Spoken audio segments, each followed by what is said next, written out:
Você abrisse a sua Bíblia na Epístola de Paulo aos Efésios, capítulo 1. Nós vamos ler um único versículo, a gente vai orar e vamos depender do Espírito para ministrar aquilo que, acredito eu, está no coração de Deus para as nossas vidas, amém? Aleluia, aleluia. Efésios capítulo 1, versículo 7. Abriram? Aleluia. Vou ler e depois nós vamos orar e aí você pode sentar. Glória a Deus. Diz assim: nele temos a redenção, por meio do seu sangue, o perdão dos pecados de acordo com a riqueza da graça de Deus. Antes de orar, eu queria que você repetisse essa frase. Diga: nele temos a redenção. Pai, em nome de Jesus, nós queremos te bendizer, te exaltar, reconhecer o Senhor nessa noite. Obrigado pelos louvores que já foram direcionados a Ti. Obrigado pela comunhão que temos, Pai, pela fidelidade daqueles que não se permitiram se distrair e chegaram aqui. Obrigado porque eu sei que a Sua palavra ela é Espírito e ela vai provisionar vida enquanto for ministrada. Eu oro, Pai, que aquilo que só o Senhor e que só o Seu Espírito pode fazer, o Senhor faça enquanto eu ministro, Pai, porque eu sou apenas um canal, um instrumento Seu. Eu não tenho acesso do coração das pessoas, eu não sei sequer, Pai, as palavras que elas compreendem, mas o Senhor é um Deus pessoal e o Seu Espírito habita dentro de cada um. E o Senhor é capaz de fazer compreensível aquilo que vai ser dito, Pai. E eu quero declarar por fé que no amém dessa mensagem, homens e mulheres estarão cada vez mais arraigados, enraizados em Ti, conscientes, Pai, dessa aliança, para a glória de Deus, Pai. Eu repreendo tudo aquilo que for contrário, seja natural, físico, espiritual, qualquer coisa que possa ser um agente contrário a esse momento da palavra, nós repreendemos em nome de Jesus. Declaramos esse ambiente completamente convergido, direcionado para a vontade de Deus, para o estabelecimento da vontade de Deus, em nome de Jesus. Quem crê diz amém. E você pode sentar, amém? Aleluia. Vou tentar ficar sem óculos para ficar mais bonito na filmagem.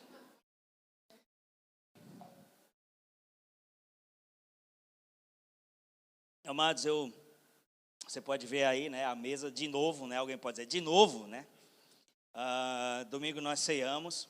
E enquanto nós estávamos ministrando a ceia, o Senhor trouxe muito claro ao meu coração coisas que a gente já sabe, mas que Deus traz de forma específica, numa hora específica, porque Ele quer que a nossa atenção se direcione para aquilo. E o Senhor falou conosco sobre a necessidade da gente estar reforçando a nossa consciência de aliança, porque ceia, embora tenha um aspecto ritualístico, aquela coisa, né, de recebe o cálice, enfim, tem toda uma questão cerimonial, mas é a revelação por trás da ceia que faz com que a gente faça isso, amém? Não é o ritual em si, é o poder que isso tem de testemunhar a cobertura espiritual, de estreitar os laços da aliança que nós temos com Deus. E quando Jesus instituiu isso, Ele disse: façam isso todas as vezes em memória de mim. Então a ênfase é a razão pela qual você faz e não a quantidade de vezes. Aí, claro, por uma questão de ordem, de organização, a gente faz uma vez por mês, às vezes no primeiro domingo do mês, para ganhar uma característica de primícias, mas isso tem a ver conosco, não com Deus. E quanto mais a gente faz, a gente reforça a compreensão da aliança. Entender sobre a aliança vai tirar eu e você do ambiente da religião e colocar a gente dentro de Deus.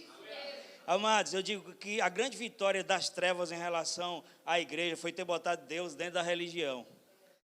Porque religião é uma coisa secundária, religião não é de primeira importância, religião é como escova de dente, cada um tem a sua. Não é? E se religião fosse uma coisa realmente importante e resolvesse problema, na Índia não teria problema, porque primeiro, a Índia é a maior população do mundo, né? Tem bilhões de pessoas, ou melhor, 1 bilhão e pouco de pessoas, né? E também tem bilhões de religião, dá quase uma para cada. E a gente vê lá eles, no mesmo rio onde eles jogam os mortos, eles bebem água, eles tomam banho, e tudo isso encapsulado por uma cultura religiosa. Então, religião não é o que eu e você precisa. Não é o que você precisamos, nós precisamos de Cristo, nós precisamos entender a revelação da palavra. Aí o diabo colocou o conceito de Deus dentro da religião, mas Deus não cabe dentro de um conceito humano. Deus não cabe dentro de uma estrutura, e Deus tem a ver comigo e contigo, e não com as instituições. Você está comigo? E pensando nisso, coloca só no mais fraquinho para não ficar esse barulho todo. Glória. Pensando nisso, amados, e considerando que hoje é um dia onde se comemora a Páscoa, né? Hoje é o domingo de Páscoa, embora não tenha concordância acerca dessa data, né? No calendário que a gente usa hoje, que é o gregoriano, né? Não tem tanta... Embora as pessoas digam realmente que Jesus, por exemplo, ele morreu, na verdade, no mês de Abib, que seria o mês de abril nosso, né? Mas a ênfase que eu quero dar e a palavra que Deus me deu é exatamente em função da desconfiguração, se eu usar uma linguagem que está usando muito agora, né? Da desconfiguração dessa ideia. Hoje Páscoa tem muito mais a ver com a coisa comercial, né? Com ovo, com coelho, que eu nunca vi coelho botar ovo, né? E ainda mais de chocolate, né? Então é puramente comercial e não teria problema nenhum nisso, se isso não fosse de encontro à revelação real disso que tem a ver com Deus. Páscoa não nasceu nem em Gregório, no calendário gregoriano, nem muito menos dentro da realidade ocidental que transforma tudo em comércio. A palavra Páscoa quer dizer passagem, não é a ênfase da minha mensagem, depois a gente vai voltar para o texto básico, mas só para lançar uns fundamentos para você entender. Páscoa quer dizer passagem, e se você for para a Bíblia e ver, pesquisa assim, quando foi celebrada a primeira Páscoa, que depois o próprio Deus estabeleceu como estatuto perpétuo, ou seja, enquanto existir vida, é para a gente celebrar a Páscoa. Mas a primeira Páscoa nada mais foi, amados, do que uma simbologia, né? Deus fez ali algo para ministrar a nossa vida, para a gente entender que era nada mais, nada menos que a passagem, por isso que é Páscoa, passagem do povo de Deus que estava escravo, passando agora para ser livre. Era um povo que estava 430 anos debaixo da tirania de Faraó e que foi liberto. E aí você conhece toda a história, não é o meu objetivo aqui. O povo estava escravo, houveram 10 pragas. A última delas era uma praga que não ia afetar sequer só os egípcios. Era algo tão forte que sobrecairia sobre todos, inclusive o povo de Deus.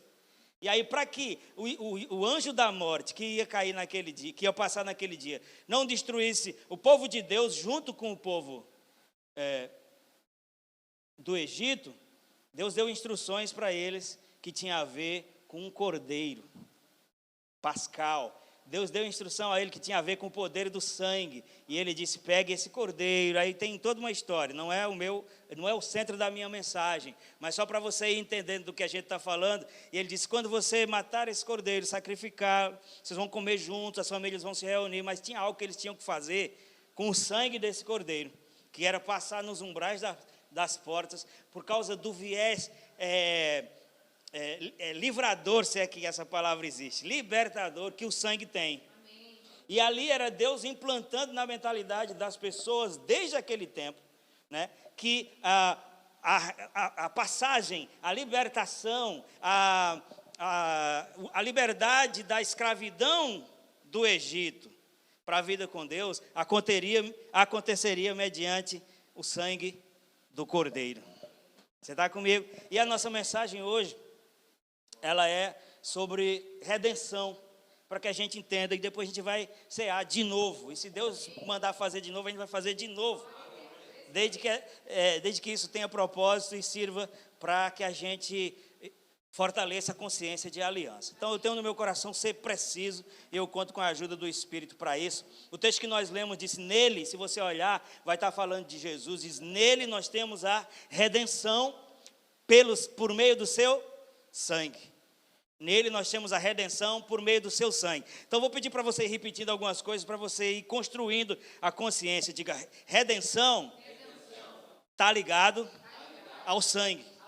Veja que ele diz, nele nós temos a redenção por meio do seu Sangue. Amém? E aí depois ele vai dizer o perdão dos pecados de acordo com a riqueza da graça de Deus. O que é graça de Deus? Graça é Deus alcançar a mim e a você com algo que Ele quer nos dar. Agora eu vou ser bem redundante, bem paraibano. Com algo que Ele quer nos dar, porque Ele quer nos dar. Você entendeu o que eu quis dizer? Então eu vou explicar. Com graça é Deus nos alcançar com algo que Ele quer nos dar, sem a gente merecer. A graça não é uma conquista, a graça é um favor. A salvação ninguém conquista, a salvação você recebe. Você está comigo? E aqui ele enfatiza a função da redenção. Eu queria ler outro texto aqui. Se você não for rápido de endereço, e você quiser só ouvir e anotar, se você tiver com o celular é mais rápido de você encontrar. Eu queria que a gente fosse ligando os pontos aqui.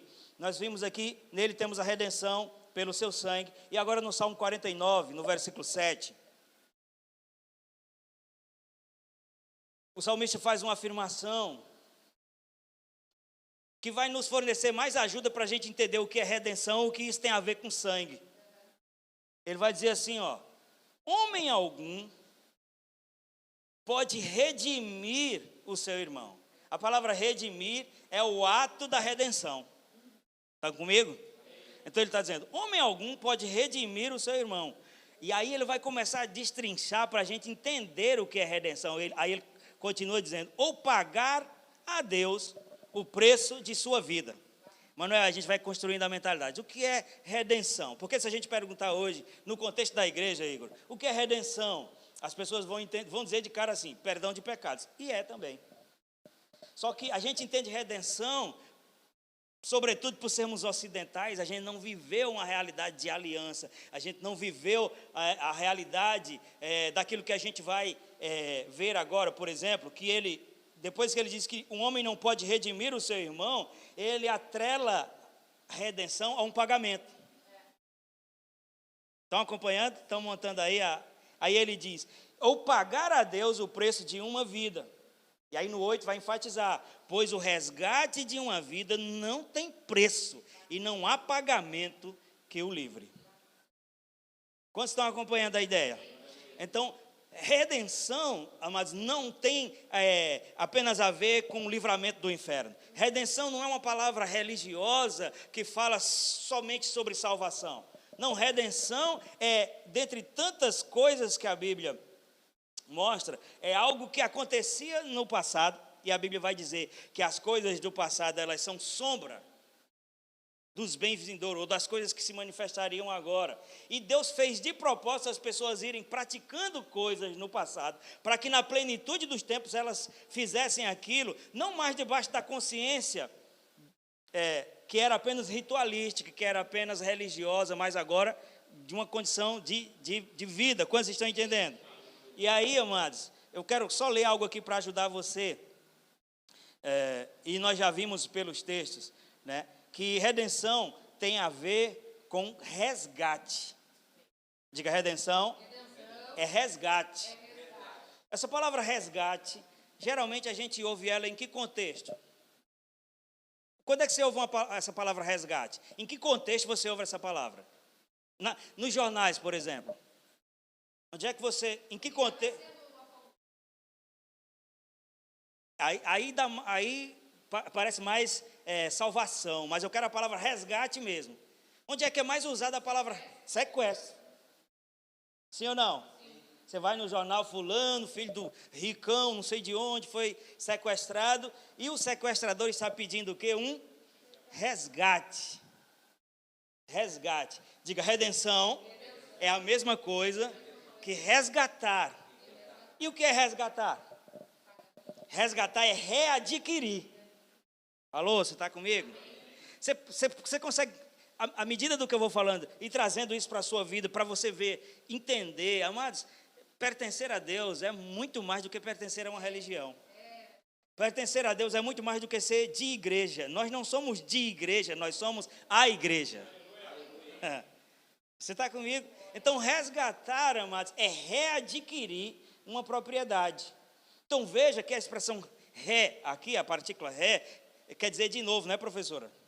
Renascer, nascer de novo. Reviver, viver de novo, e por aí vai. E quando ele diz readquirir, fica subentendida a ideia de que já pertencia àquela pessoa, isso foi perdido, e agora está sendo pago um preço para que aquilo volte a ser seu.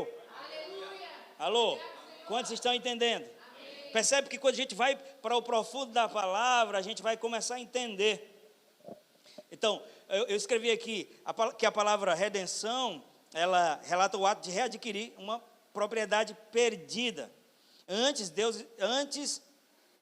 de Deus estabelecer algumas verdades no Novo Testamento, ele determinou que elas fossem primeiramente ilustradas no Antigo Testamento. E é por isso que Hebreus 10:1 vai dizer assim: a lei traz apenas a sombra dos benefícios que hão de vir, e não a sua realidade. Pois ela nunca consegue, mediante os mesmos sacrifícios repetidos, ano após ano, aperfeiçoar os que se aproximam para adorar. Veja, o que esse texto quer dizer é que, por mais comprometido que as pessoas fossem no passado em cumprir as regras que eram ditas para elas, isso era apenas ritualístico, isso não tinha poder de mudar a condição daquela pessoa. Então, elas faziam aquilo que tinha que ser feito para que aquilo produzisse uma sensação de bem-estar, para que fazendo você não se sentisse que estava contrário àquilo, e aquilo produzia uma sensação de quê? De aceitação. Veja, amados, o Espírito Santo, ele habita dentro de você, ele vai ajudar você a entender isso. Nós aprendemos desde criança que a nossa condição de bem-estar diante de Deus é por meio daquilo que a gente faz. Por quê? Porque era o padrão antigo, era o padrão antes de sermos resgatados. O homem estava separado de Deus. Efésios diz que nós, independente do lugar que você nasceu, se você nasceu num lar cristão ou não, nós nos separamos de Deus, não pelo que a gente fez, mas pelo que Adão fez, e nós legamos isso. Ele legou isso a nós, nós herdamos isso. Alô, está aqui? Você está entendendo? E aí, o texto vai dizer que, mesmo fazendo essas coisas, elas não tinham poder para aperfeiçoar, elas não tinham poder para promover mudança. E o homem separado de Deus, ele se sentia, e até hoje as pessoas se sentem assim, quase como se a relação dela com Deus, primeiro, muito distante, porque Deus é alguém que está constantemente fazendo um checklist do que você está fazendo de errado, e louco para lhe abrir em banda, né? Para pegar você numa falha e ele acabar. É a mentalidade que a gente tem. Por quê? Porque a humanidade, depois da queda, ela desenvolveu uma consciência de separação. Ela desenvolveu uma consciência de que ela precisava fazer algo para que ela se sentisse aceita. Quando Deus fala, lá no Gênesis, no 4º capítulo, ou seja, bem no começo das coisas, Deus está conversando ali com Caim, né? Oportunizando Caim de fazer as coisas certas, já depois de ele ter matado Abel. Ele pergunta por Abel e ele já responde como quem tem algo a esconder. Diz, por acaso eu sou o guarda dele, o tutor do meu irmão? E aí, a continuidade da conversa, Deus vai dizer para Caim, se você proceder bem, não é certo que você será aceito? Sim ou não? Então perceba, amados, esse era o padrão antes da manifestação da graça. Eu tinha que proceder bem para que eu me sentisse aceito. Só que essa mensagem ela foi mal interpretada a ponto das pessoas entenderem assim, eu tenho que fazer bem, senão Deus me rejeita. Mas a continuidade da fala, Deus vai dizer claramente a Caim que o problema dele não era com Deus, era com ele mesmo. Ele vai dizer, se você proceder bem, não é certo que você será aceito, mas se você proceder mal, o pecado bate à sua porta, seu desejo será contra ti e cumpre a você dominá-lo. Percebe que parece que a gente só lê até um ponto. E aí o homem vivia assim, como esse texto diz, fazendo uma coisa ou outra, para se sentir aceito. Por que os sacrifícios repetidos? Primeiro porque ele não tinha poder para resolver. Então ele só cobria paliativamente. E outra porque quem peca hoje, possivelmente pode ser que não peque amanhã, mas vai pecar uma hora dessa. E como o problema do pecado era uma coisa não resolvida, então precisava sacrificar de novo. Precisava sacrificar de novo. E por aí vai. Você está entendendo? Amém. Eu quero ler outro texto aqui, Colossenses capítulo 2, versículo 16, que diz assim, portanto, não permitam que ninguém os julgue pelo que vocês comem ou bebem, ou com relação a alguma festividade religiosa, ou a celebração das luas novas, ou dos dias de sábado. O que são essas coisas que ele está pontuando aqui? É exatamente as regras sobre as quais as pessoas viviam antes. Não faça isso no sábado, hoje é lua não sei o quê. Então, a ideia de relacionamento com Deus das pessoas naquela época se baseava nessas regras, nessas coisas. Glória a Deus pela vida de Paulo, né? Que Deus capacitou para ele trazer as revelações do Evangelho. Ele vai continuar no versículo 17 e vai dizer: essas coisas são sombra do que haveria de vir. Diga, eu não estou mais na sombra. Você está na luz, amém? Ele diz: essas coisas são sombra do que haveria de vir. Preste atenção nessa frase. A realidade, porém, encontra-se em Cristo. O versículo anterior de Hebreus que a gente leu foi que as coisas eram apenas uma sombra do que haveria, a sombra dos bens vindouros. Mas agora nós estamos numa dispensação de realidade. E a realidade encontra-se em quem? Encontra-se em Cristo. O que aconteceu, amados? Para a gente ir entendendo a revelação sobre redenção, é que você sabe que Deus criou a terra e colocou o homem como senhor da terra. Colocou o homem, Gênesis 1:26 vai dizer: então disse Deus, façamos o homem a nossa imagem, conforme a nossa semelhança, e domine ele sobre as aves do céu, sobre os peixes do mar. A Bíblia só não diz que o homem é para dominar sobre outro homem, ou sobre outra pessoa. Quando eu falo homem aqui, eu estou falando gênero humano. Mas sobre as coisas criadas, o salmista também no Salmo 8, ele vai dizer a mesma coisa, que Deus nos fez um pouco menor que os anjos. Isso é uma citação de dupla referência, porque está falando de Jesus, mas está falando de nós também, e vai dizer que ele colocou tudo que foi criado nas nossas mãos. Acho que o Salmo 115, se eu não me engano, vai dizer: os céus são os céus do Senhor, mas a terra ele deu aos filhos dos homens. Então isso tem a ver com a posição de autoridade que a gente tinha aqui na terra, né? Que no plano original de Deus ele planejou para nós. O plano de Deus não tinha a ver, amados, com as dores, com os sofrimentos, com as competições, com as traições, com as mentiras. Isso são derivados da morte que entrou. Então quando lá em Lucas, em Mateus no capítulo 4, que tem o ambiente da tentação, que a Bíblia diz que o diabo pega Jesus e leva ao pináculo do templo, que é o ponto mais alto, e mostra as riquezas do mundo. Ele diz: eu dou isso aqui tudo a você porque me foi dado. E aí alguém vai dizer: ah, pastor, mas era mentira, porque o diabo é o pai da mentira. Mas se fosse mentira, não tinha poder de tentação. Na verdade, ele estava dizendo claramente ali, ele disse: eu dou a você, a Jesus, tudo isso aqui porque me foi dado, se você prostrado me adorar. Porque ele sempre quis esse lugar de adoração. E o que é que eu estou querendo dizer com isso? É que no momento que o homem, lá no Éden, onde tudo era favorável a ele, ele cometeu alta traição, se emancipou de Deus, ali ele não estava só quebrando um princípio, ali estava se cumprindo também na vida dele um princípio que diz em 1 Pedro, deixa eu só encontrar aqui, que diz que aquele que é vencido se torna escravo do que o vence. E aí, o homem com toda a autoridade que tinha sobre a terra, quando ele se viu vencido pelo diabo, ele transferiu aquilo para o diabo. E aí, o que é que aconteceu? O homem mudou de paternidade, ele mudou de natureza. Na verdade, ele perdeu a natureza de Deus. Quando você pega Gênesis 1 e Evangelho de João 1, ambos vai falar sobre o princípio. Gênesis 1 vai dizer, no princípio criou Deus os céus e a terra. É ou não é? Né? O princípio. E se você pegar o Evangelho de João, capítulo 1, vai dizer, no princípio, só que não vai falar sobre criação, vai dizer, no princípio era o verbo. Está falando de quem? De Jesus, sim ou não? Jesus não é o verbo? E aí o que ele está dizendo é que Jesus estava no princípio na criação. E ele vai dizer coisas ali que às vezes passa desapercebida a nós. Ele vai dizer assim, no princípio era o verbo, e o verbo era Deus, e o verbo estava com Deus. Na continuidade ele vai dizer, nele quem? No verbo, que era Jesus. Diz, nele estava a vida, e a vida era o quê?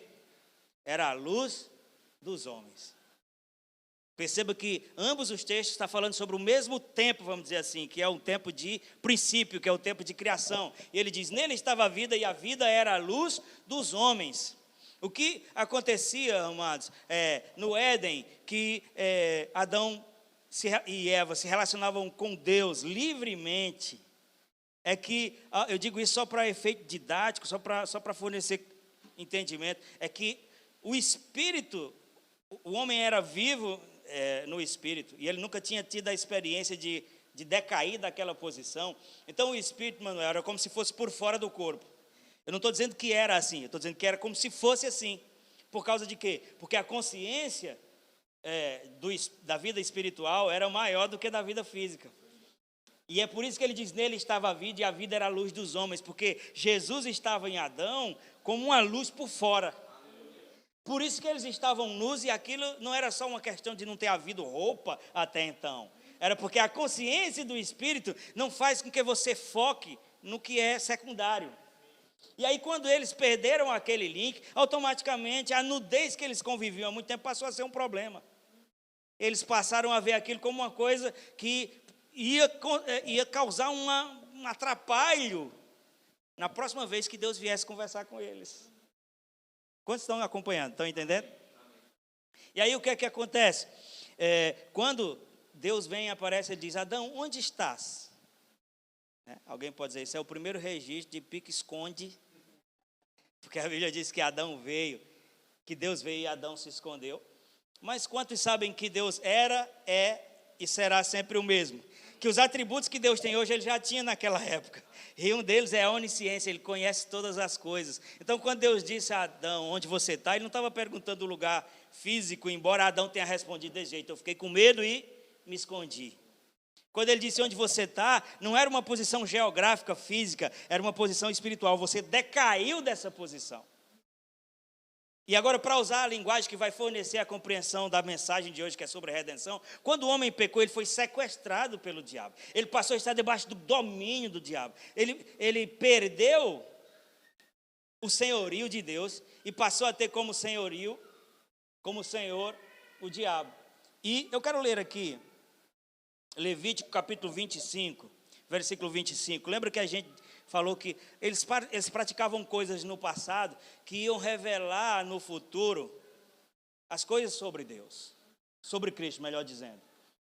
A própria questão dos sacrifícios, que desde daí de onde? Do Éden, quando o homem se viu nu, fez uma roupinha ali de folha, tipo assim, dizendo, já que o problema é nudez, vou resolver. Mas as coisas de cunho espiritual não se resolvem por iniciativas humanas. E a prova é que Deus veio, viu que ele estava com aquelas roupinhas e disse, nossa, que chique. Gostei. Foi isso que ele fez? Ele disse, não, isso é justiça própria. Isso é uma tentativa humana de resolver as coisas pelo nosso próprio viés. Na verdade, o que Deus fez foi fazer para eles roupas de peles de animais. E aí, como o texto está escrito ali de forma muito rápida, na nossa cabeça fantasiosa, a gente lê quase como se Deus tivesse feito assim. Não gostei dessa roupinha, pirlim, plim, plim, pum. Já pensou pirlim, plim, plim bíblico, né? Ou abracadabra, sangue de Jesus tem poder, né? Até pecado, eu acho, falar umas coisas dessas. Mas é o que passa pela nossa cabeça, acha que Deus estalou o dedo e umas roupinhas de pele, tipo assim, isso é um tecido melhor, quem sabe cobre mais. Veja como é que a gente olha para as coisas por uma perspectiva natural. Não, amados, não era só uma questão de cobrir, era como cobrir. Não era só uma questão de resolver, era resolver pelo método correto. E ali, Deus estava imprimindo na mentalidade deles a ideia de que o problema do pecado não é uma coisa que se varre para debaixo do tapete, não é uma coisa que, o pecado, amados, ele é passivo de punição. Sabe o que aconteceu com Jesus quando ele estava na cruz? Ele estava sendo punido. Ah, pastor, mas Jesus estava sendo punido por quê? Se ele não pecou? Glória a Deus que você sabe disso. Ele era exatamente o cordeiro substituto. Ele estava sendo punido em nosso lugar. Por isso que a Bíblia diz que Jesus cumpriu as exigências da lei, mas quando a Bíblia fala sobre o cumprimento das exigências, ele diz em nós. Então Jesus fez e esse cumprimento caiu sobre nós.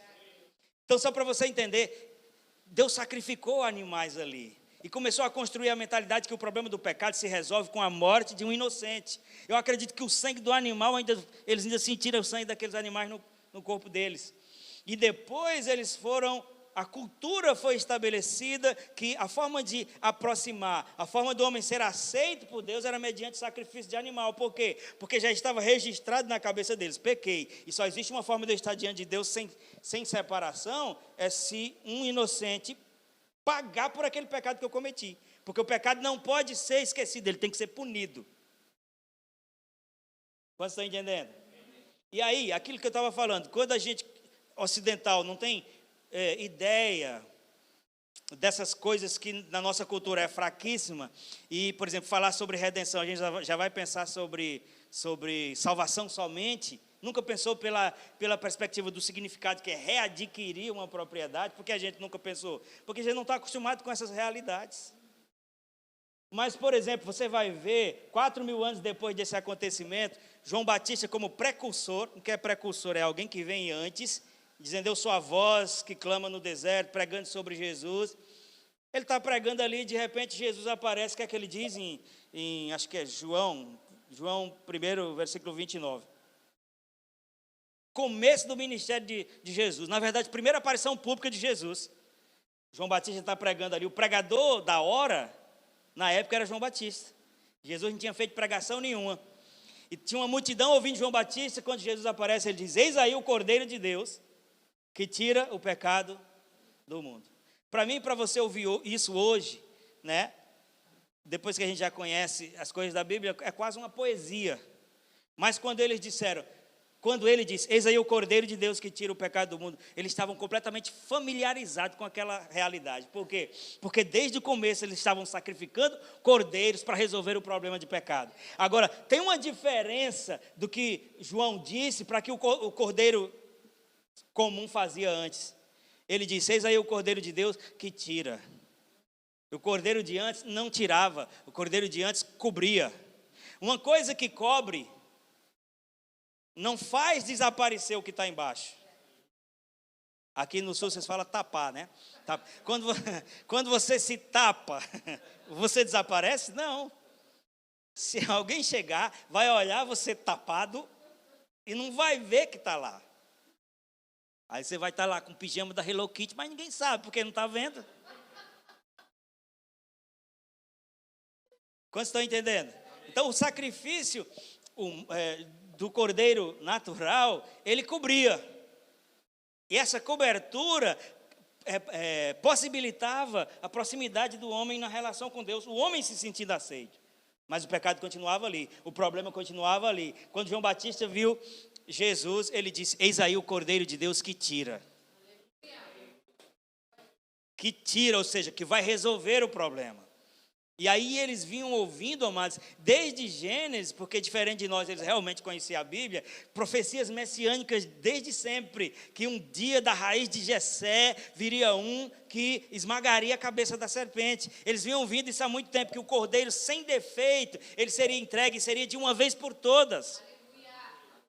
Aí eu queria ler Levítico capítulo 25, só para a gente entender um pouco sobre a questão da redenção. Existia uma lei, e é importante nós crentes sabermos disso, amados. A questão das dívidas na mentalidade de Deus existem para ser paga. Você está comigo? Dívida não existe para caducar, nem para você ignorar. A Bíblia diz, a ninguém deveis a não ser o amor. Então, isso estava dentro da cultura do céu, que, claro, foi reverberada para nós através das leis judaicas, mas ninguém podia ignorar uma dívida, ela tinha que ser paga. E quando alguém empobrecia ou acontecia um imprevisto, porque pode acontecer, claro que tem gente que vive de imprevisto, né? Deu imprevisto, e não paga. Mas pode acontecer, e quando acontecia de ter um imprevisto e a pessoa não poder saldar aquela dívida, nunca o credor ficava no prejuízo. Ele tinha que ser pago de algum jeito. E aí você dava seus bens para pagar. Se todos os seus bens fossem suficientes para pagar a dívida, ou você não tivesse bem algum, aí você tinha que se tornar escravo daquela pessoa, porque aí você ia trabalhar para ela, para pagar cada centavo do que você deve. Então eu quero ler aqui só para você ver. Provérbios 25 vai dizer assim, Levítico 25 vai dizer assim: se alguém do meu povo empobrecer e vender parte de sua propriedade, seu parente mais próximo virá e resgatará aquilo que seu compatriota vendeu. Se, contudo, um homem não tiver quem lhe resgate a terra, mas ele mesmo prosperar e adquirir recursos para resgatá-la, calculará os anos desde que a vendeu e devolverá a diferença a quem vendeu, então poderá voltar à sua propriedade, para a sua propriedade.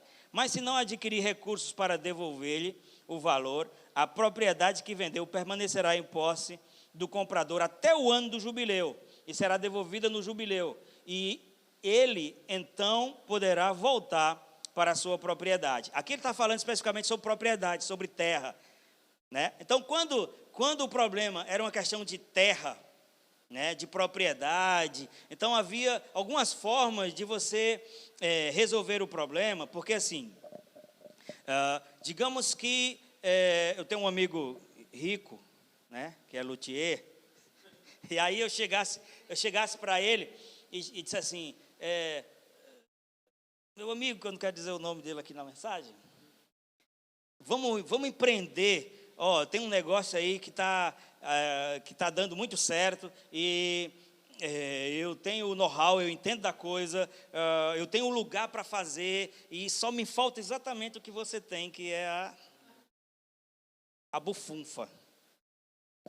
Então vamos entrar de sócio, porque daqui a 6 meses, quando isso aqui der lucros gigantescos, a gente divide meio a meio. Aí ele, que não é besta nem nada, porque ninguém que enriquece não enriquece tomando decisões, né? Tomando decisões de qualquer jeito, ele vai dizer assim, não tem interesse de ser seu sócio, não. Porque esses seus grandes lucros também pode ser um grande prejuízo. E se for um grande prejuízo, aí você vai me dar metade do seu prejuízo e o dinheiro que eu lhe dei. Agora, se você quiser, eu lhe empresto meu dinheiro. E aí você vai fazer esse dinheiro com o meu dinheiro, mas para garantir que eu não vou perder tudo, a gente vai botar um juro aqui, e na hora própria, você me devolve. Aí a gente fez assim, e aí eu fiz uns investimentos, gastei o dinheiro todo, e o tempo passou, o negócio não fluiu, e agora eu chego 6 meses para ele depois fazer assim, ei, cara, tu tinha razão, não deu certo não. Aí ele vai dizer o quê? Não, deixa para lá. Aí ele vai dizer, então você vai me pagar o que você me deve, de algum jeito, mas eu não tenho como pagar. E agora a gente vai levar isso para a realidade, onde essa ideia de redenção nasceu para a gente entender. Aí tinha que se cumprir o pagamento dessa dívida, e a dinâmica era essa, você dava o que você tinha.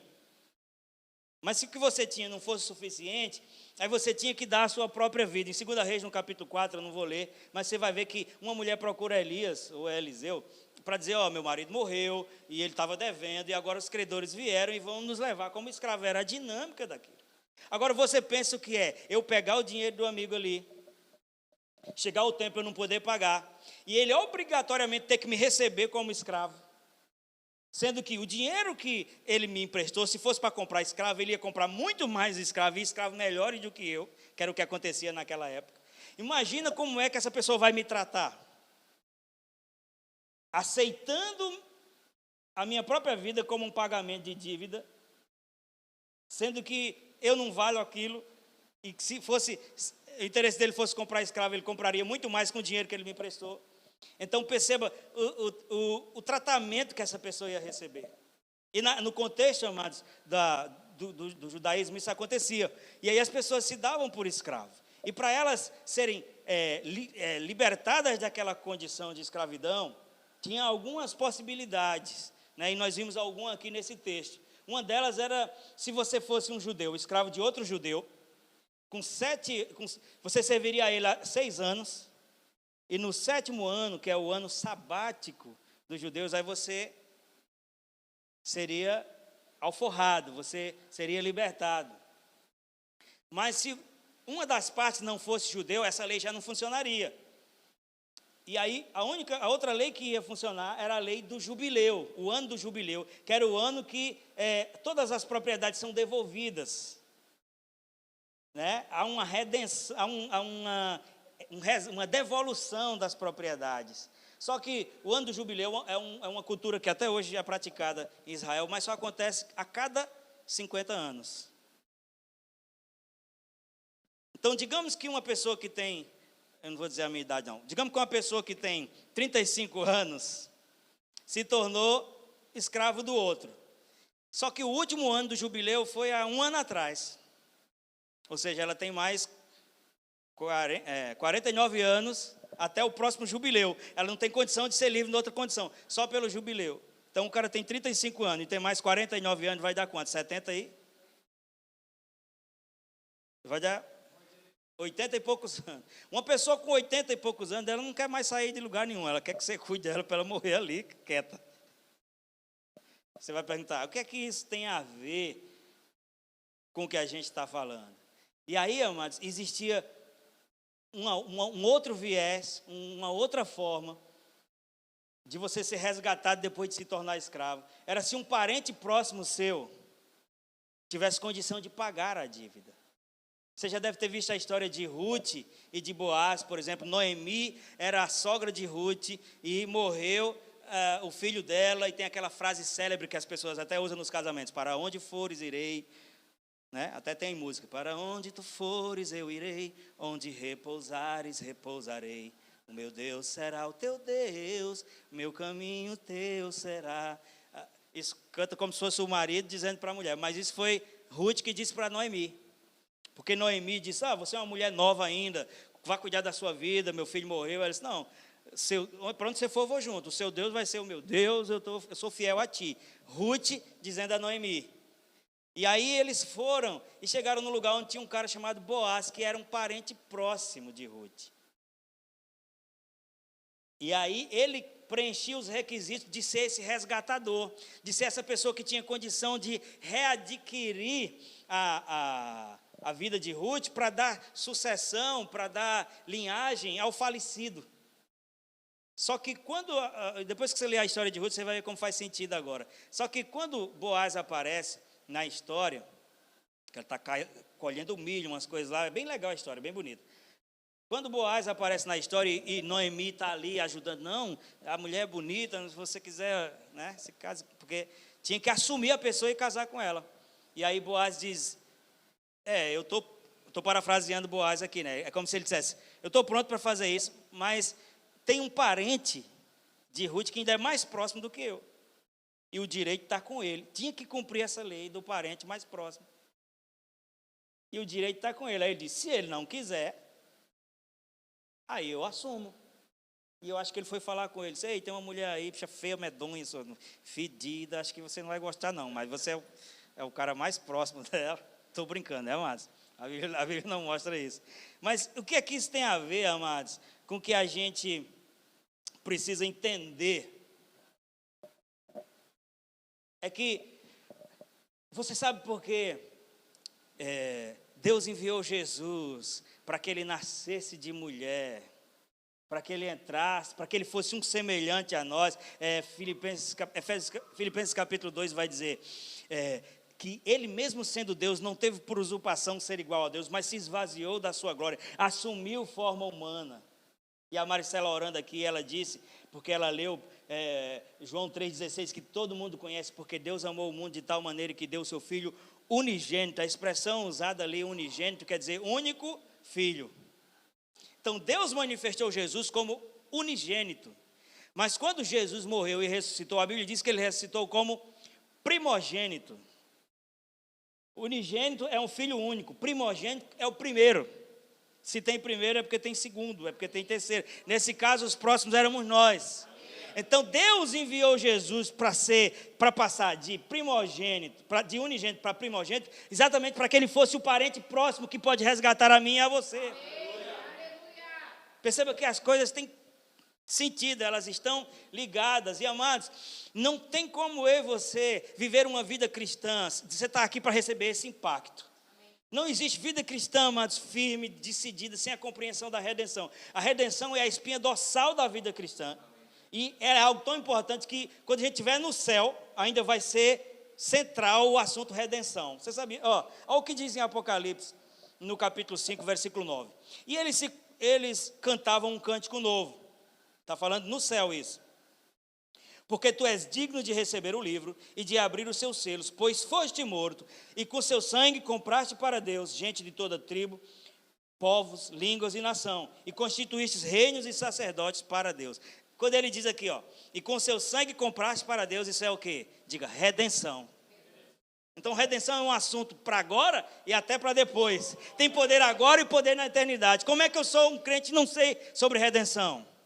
Eu sou do tempo que as pessoas disseram, e aí, fulano? Virei crente. Para mim, virar crente é como você chegar na casa do irmão que está deitado há muito tempo numa posição e você virar ele. Como quem está assando peixe e fritando assim no óleo. E já fritou de um lado, aí você vira para o outro, senão vai ficar só.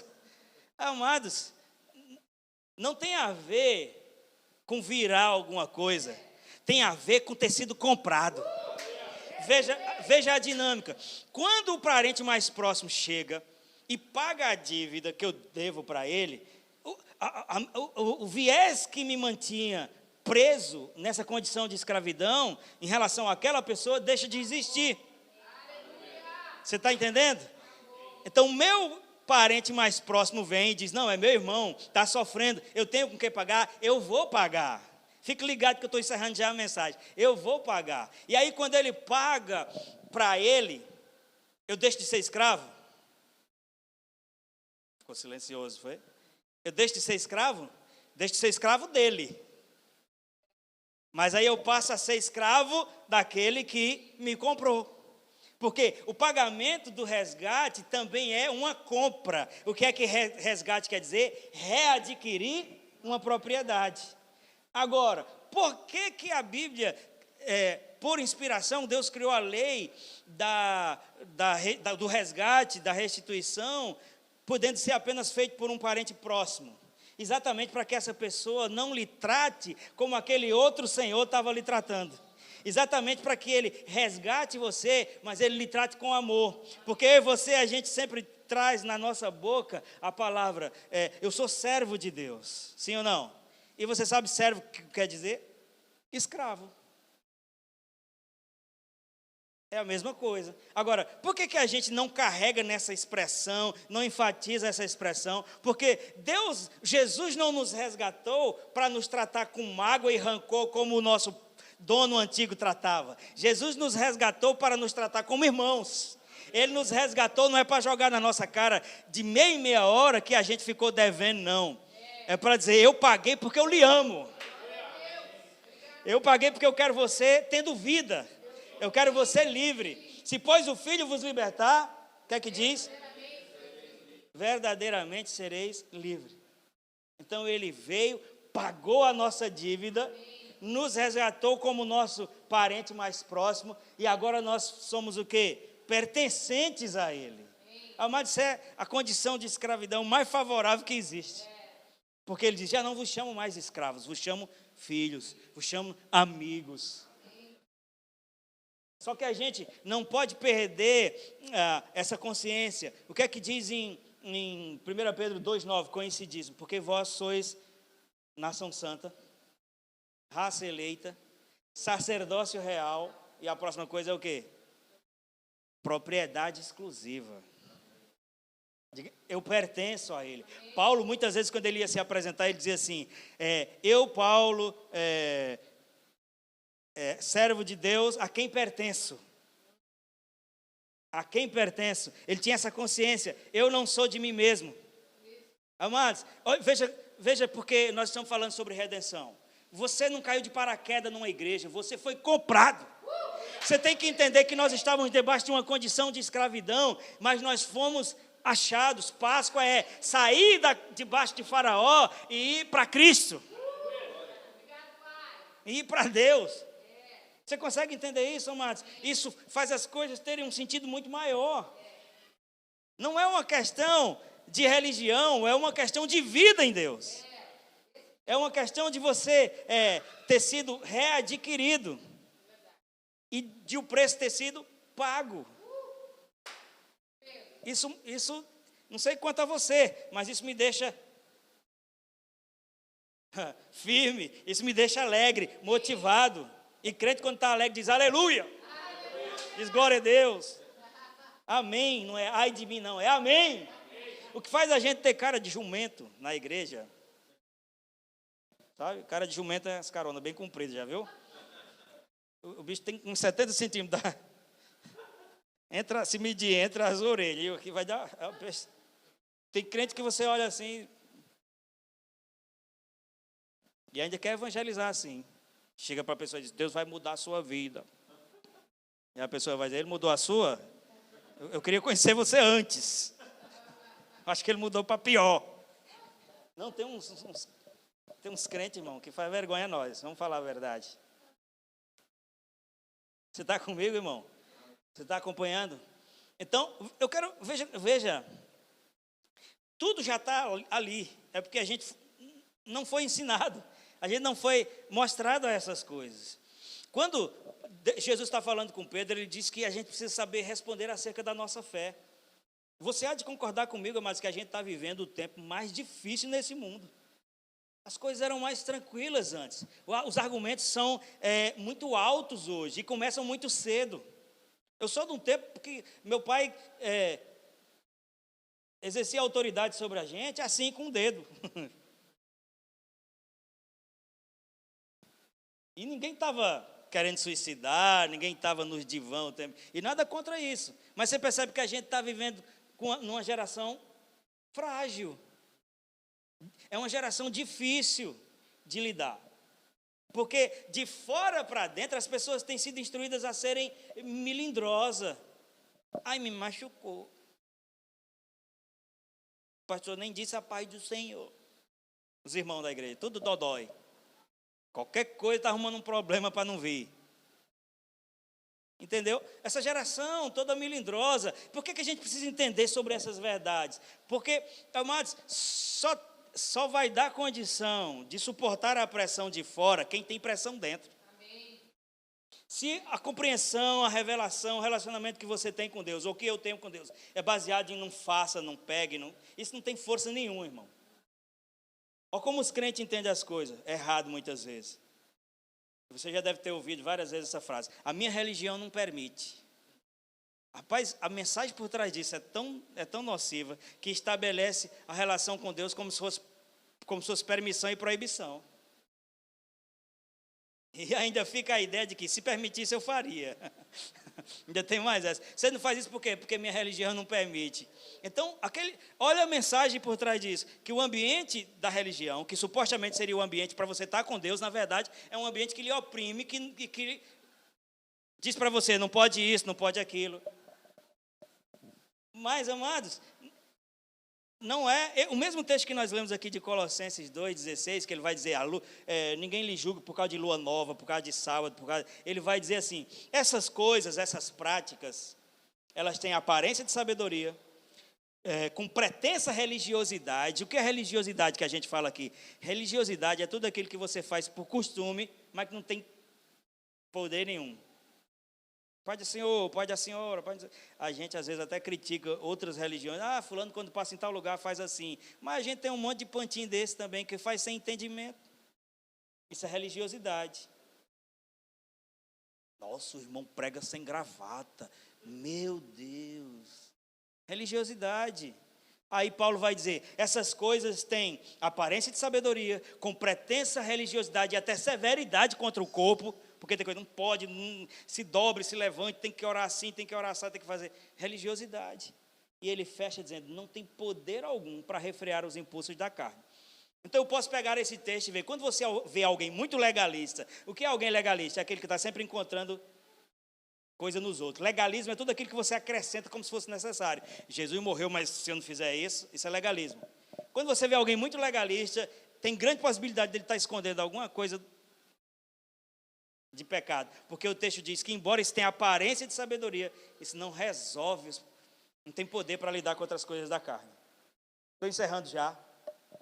Veja o que esse texto diz e nós vamos nos alegrar com essa verdade. Colossenses capítulo 1, versículo 13, ele vai dizer: pois ele nos resgatou. Agora, quando você ouvir redenção, resgate, você já vai saber que resgatou foi o quê? Ele me comprou. Quando o diabo quiser dizer a você que você não tem valor, aí você é só dizer, mostrar para ele o preço que foi pago pela sua vida. O texto diz: pois ele nos resgatou do domínio das trevas e nos transportou para o reino do seu Filho amado, em quem temos o quê? A redenção. Redenção o quê? Resgate. Eu fui comprado. Veja mais, eu vou ler mais uns 2 textos aqui, você já pode ficar de pé.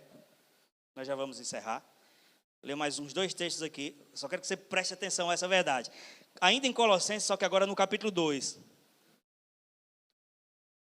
Versículo 14 vai dizer assim: e cancelou o escrito de dívida que consistia em ordenança que nos era contrária. Isso aqui é outra coisa que a gente lê isolado, como eu li agora, você não vai entender o que ele está falando, mas o que ele está dizendo é que quando Adão pecou, quando Adão fez exatamente aquilo que não ia fazer, criou-se um documento onde o diabo tinha direito, e Efésios 2 deixa isso muito claro, diz sobre nós, não em Efésios 2, em outro lugar diz sobre nós, que aqueles que pertencem ao Senhor, Deus o protege e o maligno não os toca, mas em Efésios 2 diz que o diabo toca livremente nos filhos da desobediência. Você está comigo? Então ele vai dizer: e cancelou o escrito de dívida que nos era contrário. Tem até versões bíblicas que dizem uma nota promissória, porque criou essa legalidade. Só que quando Jesus morreu na cruz, diz que ele cancelou esse escrito de dívida que era contrário a nós, e disse que ele a removeu pregando na cruz. Presta atenção nessa revelação que eu acho que você nunca tinha prestado atenção. E tendo despojado os poderes e autoridades, fez deles um espetáculo público, triunfando sobre eles na cruz. Despojado. Você está familiarizado com essa expressão? Despojado não é uma palavra que a gente usa todo dia. E aí, quando você vai pegar o contexto aqui, a gente tem que olhar. Onde era que essa palavra despojado era usada no contexto bíblico? Lembra que a gente falou que as coisas eram sombra do que haveria de vir? A batalha que nós temos hoje, a Bíblia diz, não são contra pessoas. Né? Acho que é Efésios 6:12, uma coisa assim. Porque a nossa luta não é contra carne ou sangue, mas contra principados. Mas antigamente era. Antigamente era espada contra espada. O que era natural antigamente, hoje é espiritual. E aí, quando um rei saía para lutar contra outro e vencia, ele tinha o direito de despojar. O que era despojar? Era pegar tudo que aquele rei e aquela nação tinha para ele como despojo. E às vezes, amados, eram muitas riquezas. Quando você estiver lendo a Bíblia, você vai ver. E agora, quando a gente traz para o ambiente da redenção, está falando que Jesus, por sua morte, ele cancelou o escrito de dívida, que consistia contrário contra mim e a sua vida, e diz que despojou os principados e as potestades. Aí, se a gente pegar o que era despojo naquela época, para entender que era o vencedor, pegava os bens do outro, o que é que os demônios, o que é que o diabo tem que fosse do interesse de Deus para ele despojar? Apenas a minha e a sua vida. Você está comigo? Então, quando ele diz venceu e despojou, ele pegou você. Você não está mais lá, você não pertence mais a ele. O tesouro que Jesus pegou como despojo na cruz foi a minha e a sua vida. Você está comigo, irmão? A gente precisa entender essas verdades, porque isso vai nos fortalecer por dentro. E se a gente tiver fortalecido por dentro, você pensa que os problemas no mundo vão acabar? Não. Isso não é uma palavra negativa, é só uma leitura natural. É possível que as coisas piorem. Lá fora, é possível que as coisas piorem. Não tem nenhum texto bíblico dizendo assim, só porque você é crente, tudo vai melhorar lá fora. Não, mas tem um texto bíblico dizendo assim, em tempo de adversidade, não ficarão decepcionados. E em tempo de escassez, desfrutarão de fartura. A questão não é o sistema, somos nós e a aliança. A questão não é as coisas lá deixarem de existir, é que elas não vão nos tocar, por a gente saber quem nós somos em Cristo. Diga, eu pertenço a Deus. Diga, Cristo me comprou. Lá em 1 Pedro 1,18 vai dizer: pois vocês sabem que não foi por meio de coisas perecíveis, como prata e ouro, que vocês foram redimidos da maneira vazia de viver, transmitida pelos seus pais. Mas você foi comprado pelo precioso sangue de Jesus. Veja que ele vai dizer que ouro e prata, comparado ao sangue de Jesus, são coisas... Sabe, amados, quando eu encerro com isso, quando Paulo está falando lá em, acho que é 1 Coríntios 6, 9, 6, 19, não tenho certeza. Quando ele está falando sobre eu e você não viver no pecado, ele não diz assim, porque se você pecar, você vai para o inferno com tripa e tudo. Quando ele está aconselhando para a gente não viver no pecado, ele não diz, porque senão Deus vai lhe arrebentar. Ele diz, não viva no pecado, porque vocês não sabem que vocês não são de vocês mesmos, que você não pertence a você mesmo. Então a ênfase para a gente não pecar, não é a consequência do pecado em si, é a gente saber que a gente pertence a Deus. Ele diz, seu corpo não é seu corpo é templo do Espírito Santo. Então eu e você devemos deixar de fazer isso e aquilo, não por causa do que aquilo podia causar, mas porque nós somos templo do Espírito, porque nós pertencemos a Deus. Você está comigo? Você entendeu pelo menos um pouco, porque isso é assunto para você falar 6 meses.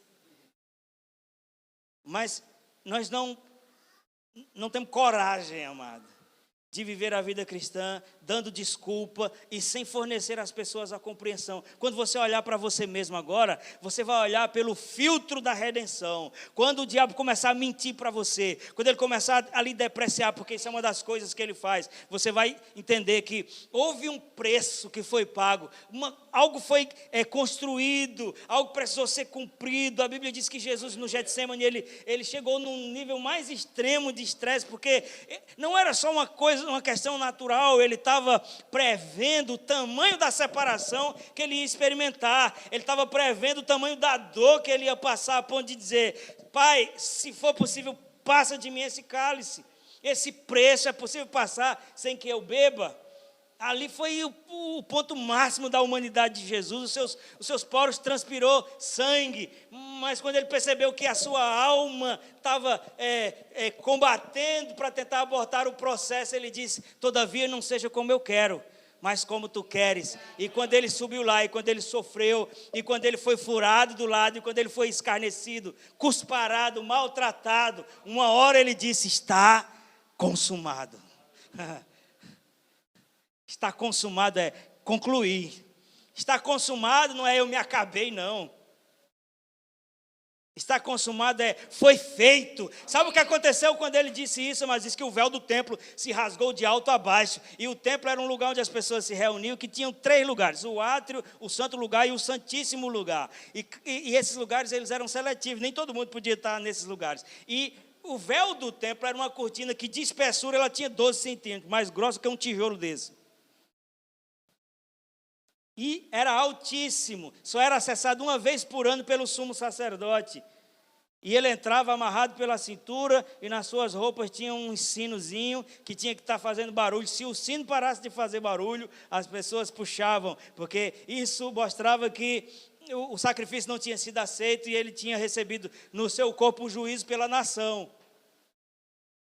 Mas naquele templo, naquele espaço também lá dentro estava a presença de Deus, que estava referenciada por aquela arca que tinha a vara de Arão, que floresceu, as pedras da aliança e os pães da propiciação. Mas quando ele diz, está consumado, o véu do templo se rasgou de alto a baixo. E Deus disse, não vou mais habitar numa caixa, eu vou habitar em você. Você entende isso? Você percebe que eu fico revoltado quando as pessoas menosprezam a ideia de eu e você pertencer a Deus, como se isso fosse uma... Quem é cristão é quem não tem outra coisa para fazer. Está repreendido em nome de Jesus. Amém?